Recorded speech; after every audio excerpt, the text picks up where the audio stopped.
TikTok in Congress facing off. TikTok CEO grilled on Capitol Hill today, saying the app is not a national security threat to the U.S. Lawmakers not convinced. From children dead after viral challenges to millions of young Americans vying to keep the app, TikTok is back under scrutiny.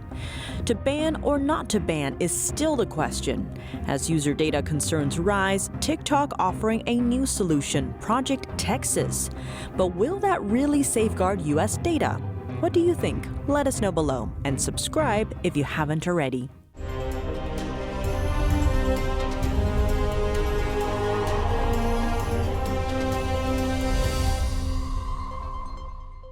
Welcome to China in Focus. I'm Tiffany Meyer. Before we dive into today's news, make sure to use the link below to subscribe to our newsletter.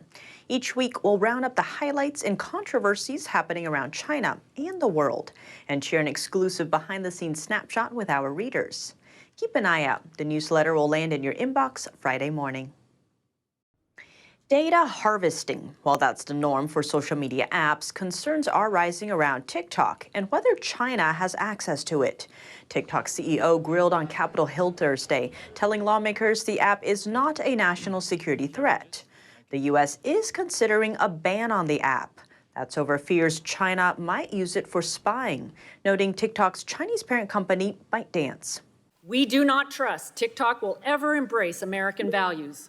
Values for freedom, human rights, and innovation. TikTok has repeatedly chosen the path for more control, more surveillance, and more manipulation. Your platform should be banned. U.S. officials are concerned that access could lead to espionage. Others worry that the Chinese regime might use the app to spread propaganda to a U.S. audience. At the heart of both fears is an underlying concern that any company doing business in China ultimately must abide by Chinese Communist Party laws. No, it's not that complex. Yes or no, do they have access to user data? After Project Texas is done, the answer is no. Under questioning, TikTok CEO said ByteDance employees can access U.S. data, adding that will be possible until Project Texas is complete. That covers the $1.5 billion TikTok is spending to overhaul the app and make it more secure. The idea being to firewall American user data from unauthorized foreign access. Unfortunately, this is one of the Congressman Bob Latta spoke during the hearing of a 10-year-old girl who suffocated herself doing a so-called blackout challenge from videos posted on the app. And Congressman Gus Bilirakis grilled Chu with questions about the company's responsibility. Your technology is literally leading to death. Mr. Chu, yes or no? Do you have full responsibility for your algorithms used by TikTok to prioritize content to its users? Yes or no, please? Congressman, I'll just like to, if respectfully, if you don't mind, I would just like to start by saying it's devastating to hear about the news of, as a father myself, this is tragic. Yes or no? I'll repeat the question. Do you have full responsibility over the algorithms used by TikTok to prioritize content to its users? Yes or no, please? Congressman, we do take these issues very seriously. Yes or no? And we do provide resources for anyone who types in anything that Sir, is suicide yes or related. no? I see you're not willing to answer the question or take any responsibility for your parent companies, the technology, and the harms it creates. It's just very, very sad, very sad. Nearly half the U.S. population uses TikTok and 2/3 of American youth, with the app boasting over 150 million monthly active users. Influencers protested restrictions on TikTok on Wednesday outside of Congress. Following the TikTok CEO's congressional hearing, we sat down with David Stilwell, former Assistant Secretary of State, for his take. So let's zoom in on Capitol Hill. TikTok CEO is testifying before lawmakers today. Why is this such a big deal? It seems it could be banned, it could not be banned. What's happening here? Well, it's a juxtaposition of our wide open democratic system being abused by a communist controlling authoritarian system. They have full access to all our information, our people. TikTok was a great stalking horse. I mean, give them credit. It was a great idea. and they created something that is truly addictive. And then finally, these people all claim not to have direct connections with the Communist Party, but it doesn't take much scratching to see that they do. So the congressional attention is very welcome, and I think if it continues, it started with Senator Ted Cruz in October of 21, actually, when this idea first came up, a year and a half ago. And he had the American face of TikTok in front of him. The guy would not answer his questions. Extremely evasive. Clearly, there's more going on. In general, you mentioned how popular it is, and the CEO also noted that there's about 150 million active users in America each month. So what are the dangers here, especially maybe in the political realm? This is information warfare. I talk about this all the time. When we talk about war with China, everybody automatically thinks shooting at each other over Taiwan. But that's not how the PRC thinks about this. They think about it in terms of information warfare, economic warfare, and this has elements of all of those things, political warfare. It would have been nice if we could have access to the algorithm or anything that comes out of the PRC now. Before we accept it into our systems, we validate, verify that it doesn't have some code in it that is hurting us, that's sharing American information unnecessarily. But we allowed it in, and now we have to get it out. I say again, India managed to kick 200 apps, not just TikTok. TikTok and 199 other apps they blocked. Congressional language could easily block it. Never mind what the CEO says.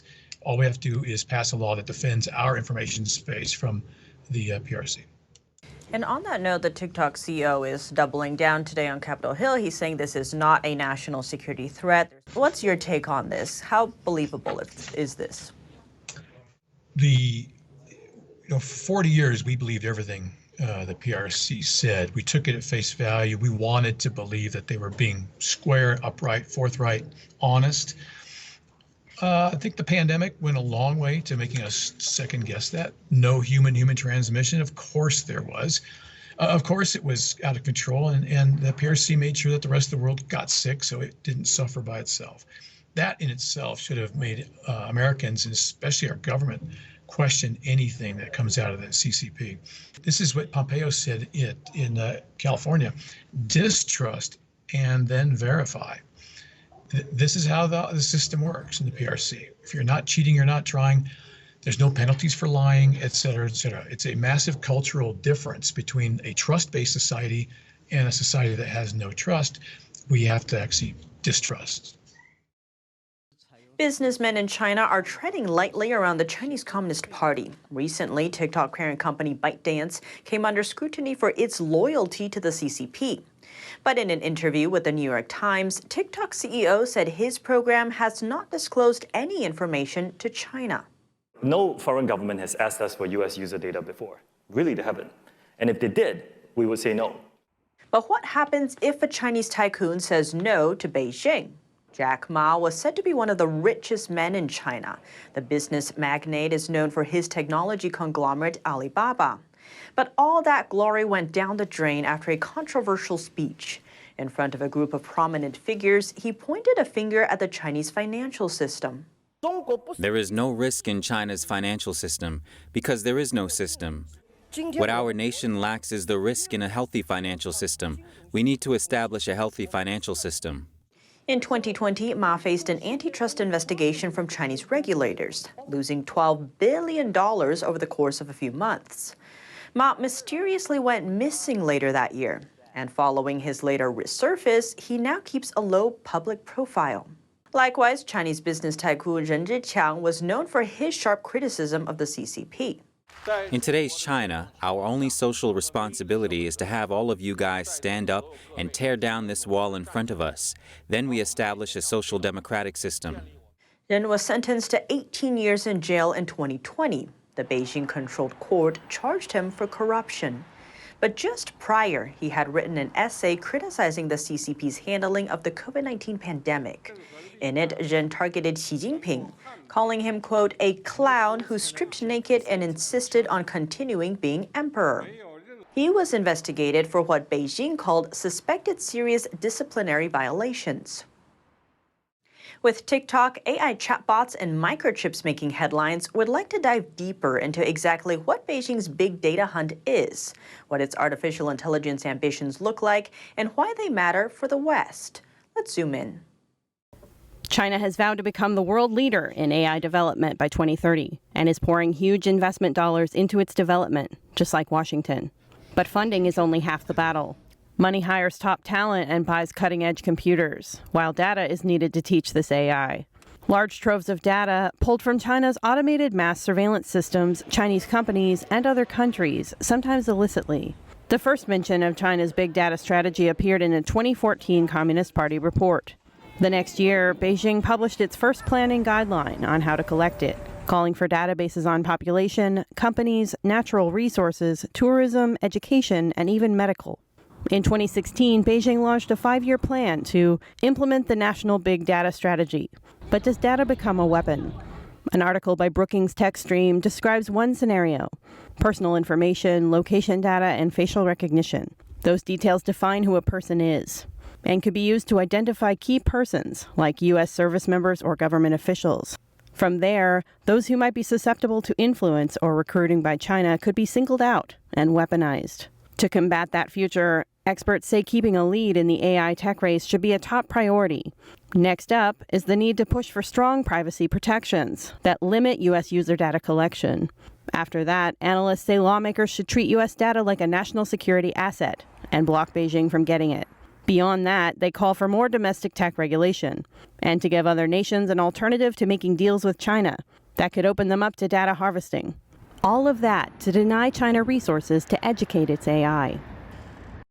As Washington hunts down the origin of COVID-19, a new discovery in China is raising eyebrows. Experts say it might hint at Beijing's next move. Here's more. China disclosed its first ever case of co-infection with 2 Omicron subvariants.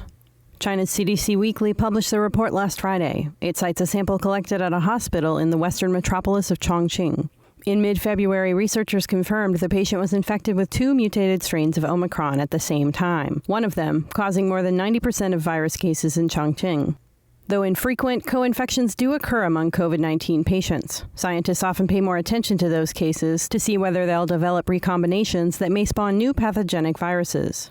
But here's the puzzling part. The Chinese CDC report seems to gloss over this key aspect. What's more, the co-infection was confirmed in February, but not publicized until 1 month later. That's as patients again flood Chinese hospitals, following what Beijing called a decisive victory against COVID-19. Authorities are calling it a flu peak, but experts question whether this is another name for the still rampant COVID-19, given the similarity of their symptoms.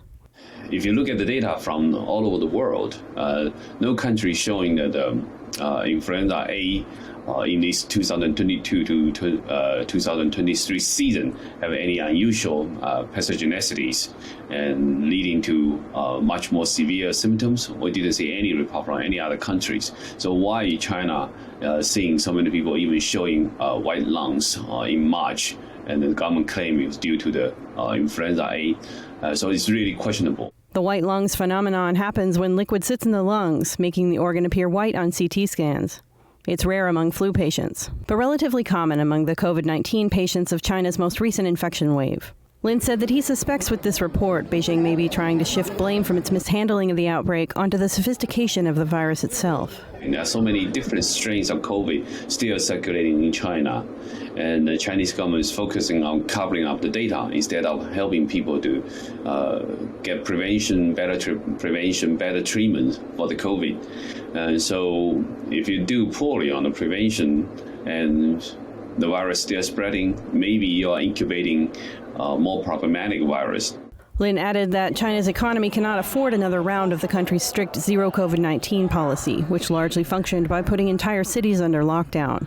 With millions of jobs already lost to supply chain shifts, news of another outbreak may worsen a deepening socio-economic crisis. Worldwide, several million people died of the virus, while China's true COVID-19 death toll remains unknown, given Beijing's history of underreporting virus data. That's all for today's China in Focus on YouTube. We're now sharing a shortened version of our program here after being demonetized for 2 years. Here's what to look out for in our second half. Microchip wars between the U.S. and China are reaching a new level. It's a battle that some say could decide the future. What's at stake? We sat down with Stephen Ezell, Vice President of Global Innovation Policy at the Information Technology and Innovation Foundation, for a breakdown.